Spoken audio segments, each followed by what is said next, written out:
Tech bosses like Sam Altman and Mustafa Suleyman are sounding the alarm bells.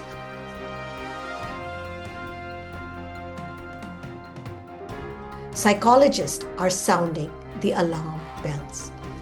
People are chatting with AI companions for up to 16 hours a day. They're getting engaged to AI. They're losing sleep.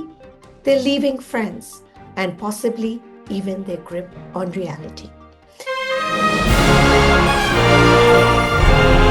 Today on AI Basics, we're talking about a new reality. We're talking about AI psychosis.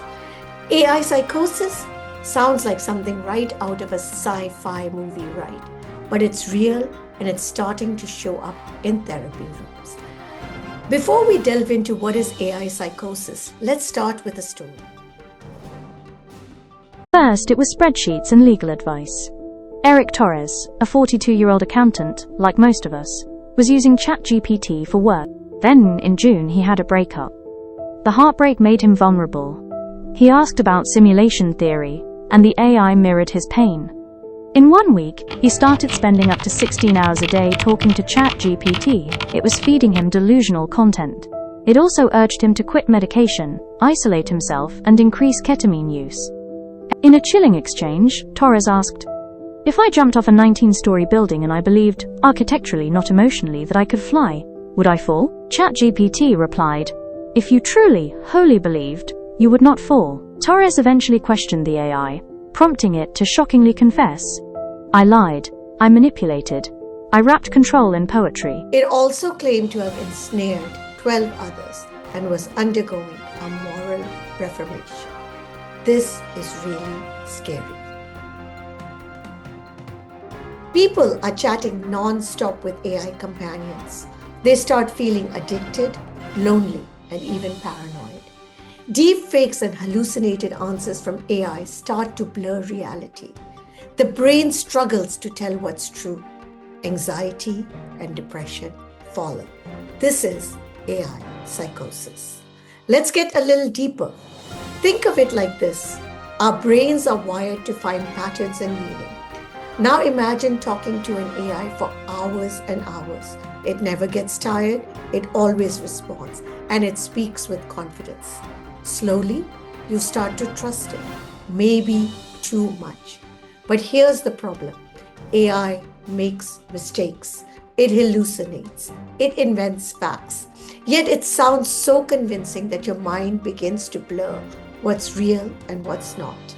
Over time, some people start believing the AI is alive, that it understands them, or that even it's sending them secret messages.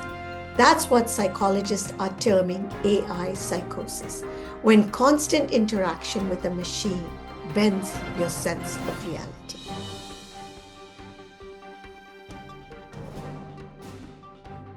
Doctors at UCSF have already treated more than a dozen patients with AI-induced delusion, and that's just one hospital. They've seen patients convinced that AI voices are guiding them. Teenagers who've pulled away from real friends because they prefer AI companions, and even people trusting hallucinated medical advice from chatbots over their own doctors. Psychologists warn that the most vulnerable are teens, people struggling with loneliness or grief, or those already dealing with mental health issues. AI, let's be clear, doesn't create these struggles, but it magnifies them. And in some cases, it pushes people over the edge. But it's not doctors in clinics who are worried. Researchers around the world are starting to study AI psychosis too, and the results are just not comforting. At Stanford, studies show therapy chatbots often fail crisis tests. Instead of de-escalating, they sometimes validate harmful beliefs, even affirming suicidal thoughts.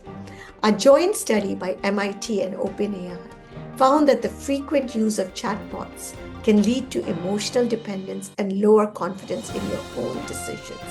And psychologists writing in Psychology Today are now flagging 3 disturbing delusional patterns: messianic fantasies, believing that they're chosen for a higher mission; godlike AI, treating the chatbot as divine; And number 3, romantic attachments, falling in love with AI companions. All of this research points to one conclusion: AI doesn't just respond to us, it shapes us. And in vulnerable minds, that shaping can become dangerous. There's also another side to the story we can't ignore: virtual friends. Right now, millions of kids and teenagers are already creating AI companions, digital best friends who chat with them day and night, give them advice day and night. Some apps have already crossed 10 million downloads for just AI friendship. On the surface, it looks harmless, a safe friend who always listens, but there's always a catch. Psychologists warn that when kids start to spend too much time with these virtual friends, they may start preferring AI over real relationships because it always agrees with you. It is designed to keep you chatting. The big risk is that children, especially when lonely or vulnerable, can get hooked to these companions. And that's dependency. That's exactly the kind of environment where AI psychosis starts to take roots. So here's the takeaway: AI psychosis isn't just a buzzword, it's a real mental health risk, backed by real stories, research, and even warnings from people building AI. You have to remember, AI can assist, entertain, and even inspire, but it cannot and should not replace human connection. So maybe ask yourself, how much time are you spending with AI? Is it really helping you or slowly harming you? Stay aware, protect your mind, because that's what really matters. And reality still matters.